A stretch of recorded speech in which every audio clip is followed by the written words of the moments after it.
Bonjour, je me nomme Sanyo Eli, chirurgien dentiste et écrivain.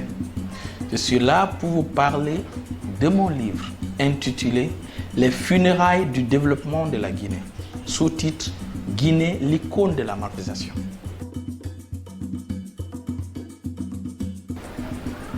Ce projet est parti de plusieurs tonnes de constats, qui sont d'ailleurs les observations de la quasi-totalité de mes concitoyens et de la jeunesse africaine.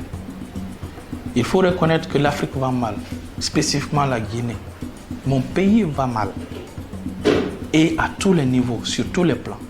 Trop de problèmes à résoudre, trop de pourquoi à répondre. Entre autres, pourquoi avons-nous les cadres les plus malhonnêtes, les plus irresponsables, les plus inutiles au monde? Pourquoi le gouvernement qui vient est pire que le précédent, et cela depuis plusieurs décennies? Pourquoi nos routes ont-elles les durées de vie les plus brèves de la planète? Pourquoi peu de cadres et aucun ministre en prison pour corruption, alors que nous vivons sur une oasis de corruption et sur des aubaines de malversation? Pourquoi le ministère dont relève cette police que nous avons reste sourd et muet face aux raquettes policières? Pourquoi les taximètres de l'autoroute, découpant les tronçons, amplifiant la souffrance de la population sous le regard silencieux de l'autorité? Pourquoi jeter des ordures en pleine circulation alors que l'intéressé ne souffre pas d'un problème psychiatrique? Pourquoi la jeunesse africaine a cette mentalité de dépendance comme certains de ses dirigeants obsolètes? Pourquoi le mot ministre rime tellement bien avec sinistre en Guinée? Pourquoi celui ou celle qui découvre des malversations est curieusement assassiné? Pourquoi celui qui veut apporter des réformes pour la paix et la transparence dans notre système électoral est blessé par balle et meurt par suite de ses blessures? Pourquoi les cadres aux parcours honorables reçoivent des traitements silencieux dans ce pays? Pourquoi la Guinée est le bercail de l'impunité, l'injustice, l'insécurité? Pourquoi nous sommes toujours à la traîne? La liste des pourquoi donne le vertige. Je vais vous donner un dernier pourquoi. Pourquoi le mot pardon en soussou diait, qui déjà était un dilemme en Guinée, est devenu un trilemme? Pourquoi les Conakrykas sont nerveux, stressés et insolents en circulation? Face à cette situation exécrable et au laxisme de l'autorité, le salut de ce pays dépendra de la rapidité de notre réactivité. Je veux parler bien de la réactivité de cette jeunesse consciente africaine, de cette jeunesse consciente guinéenne que nous avons. C'est la raison pour laquelle j'ai été forcé de m'inviter dans ces problématiques en écrivant ce livre.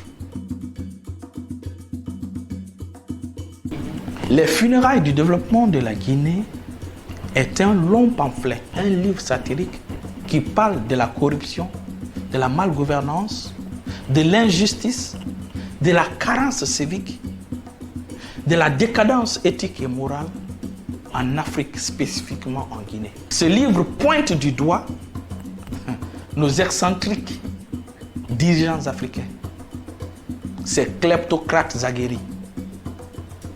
Ce livre parle aussi de nos ministres que je compare aux reins, les rois de la dissimulation, et aussi aux infections opportunistes. Ce livre parle également de la jeunesse, surtout des futurs diplômés, à s'orienter dans la création d'emplois, c'est-à-dire l'entrepreneuriat. Ce livre défend nos coutumes, nos mœurs, nos valeurs morales, familiales et nous met en garde des dérives de la culture occidentale. En exposant le naufrage de la culture occidentale et son caractère agressif en Afrique. Vous trouverez des choses intéressantes dans ce livre, comme par exemple la réaction chimique la plus célèbre de Guinée, l'émancipation des hommes, le SOS en faveur de la peau noire, la décadence vestimentaire. Ce livre expose les causes profondes et récentes de l'énorme retard de la Guinée.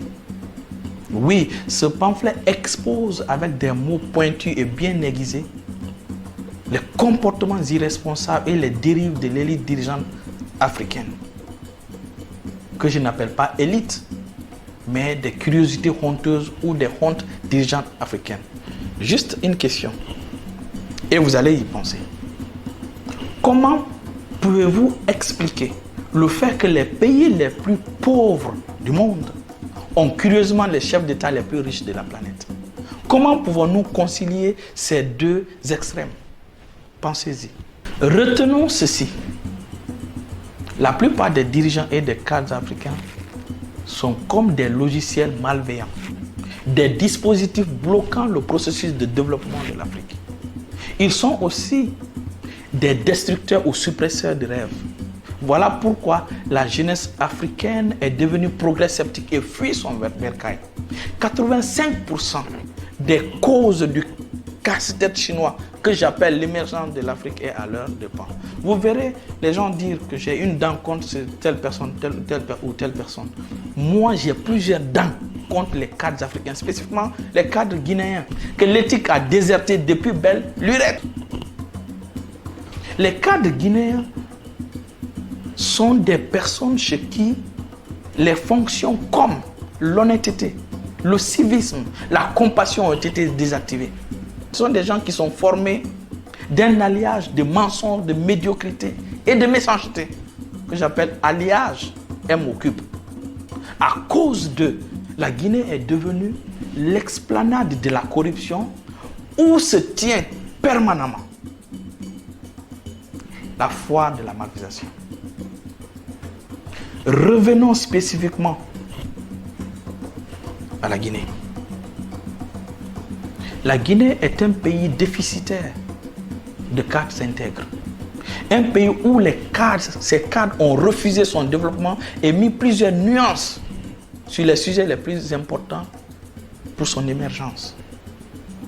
La Guinée est un pays écartelé par l'ethnicisme et le régionalisme, où tous crachent sur l'unité nationale. Voilà pourquoi ce pays est dans ce piteux état.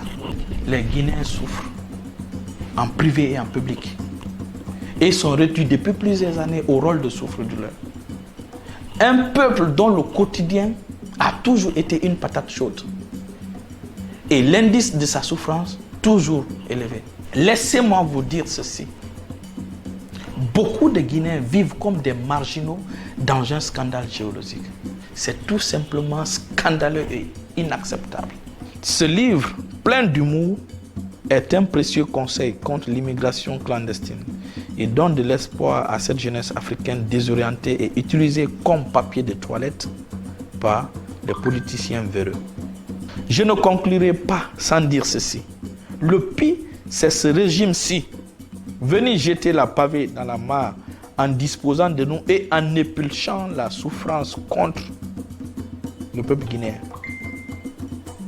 Ce régime a planté tout le décor possible afin que la corruption haut de gamme se pratique dans les meilleures conditions optimales possibles, sans inquiétude aucune. Nous croupissons sous ce régime de corruption et de malversation depuis 9 ans. Un régime qui continue, malgré l'approche de sa date de péremption, à œuvrer pour que l'essentiel reste toujours en danger. C'est-à-dire notre démocratie, notre liberté, notre dignité et notre futur. Face à cette situation, les dirigeants africains ont un choix à faire. Choisir aujourd'hui de faire partie soit des problèmes de l'Afrique ou des solutions de l'Afrique. La balle est dans leur camp. De toutes les façons, ils vont confisquer cette balle. Si vous voulez connaître la définition du Guinéen. Rendez-vous dans ce livre.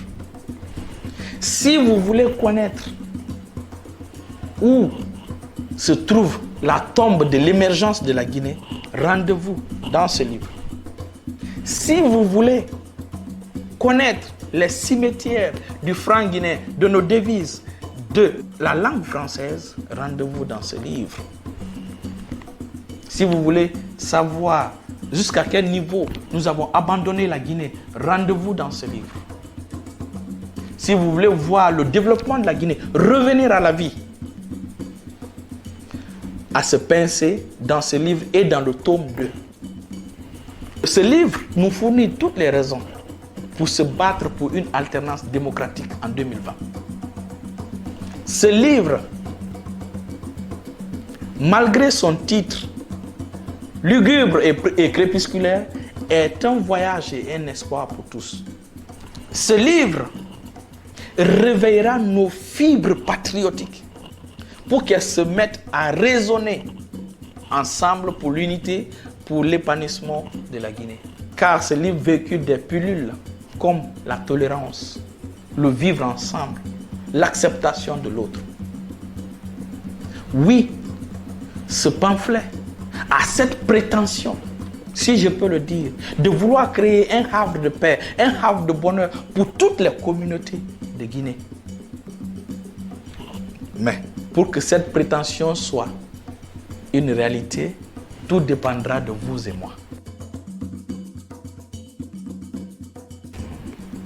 Ce livre est déjà disponible sur Amazon, eBay, Fnac. Mais je vous conseillerais de commander directement sur notre site www.labruyère.fr et on vous livrera en 10 jours ouvrables. Pour ceux qui sont en Guinée et ils veulent l'acheter en Guinée, le livre sera disponible fin janvier ou début février. Ce que je veux dire au peuple de Guinée, c'est de ne pas accepter que ce régime-ci change notre constitution. Troisième mandat ou premier mandat de la 4e République ne sera qu'un prolongement de la souffrance de ce pauvre peuple de Guinée. Ce régime est constitué par des gens qui ont déjà braqué notre joie et celle de nos enfants. N'acceptons pas que ce régime braque notre volonté d'alternance démocratique en 2020. Je vous remercie.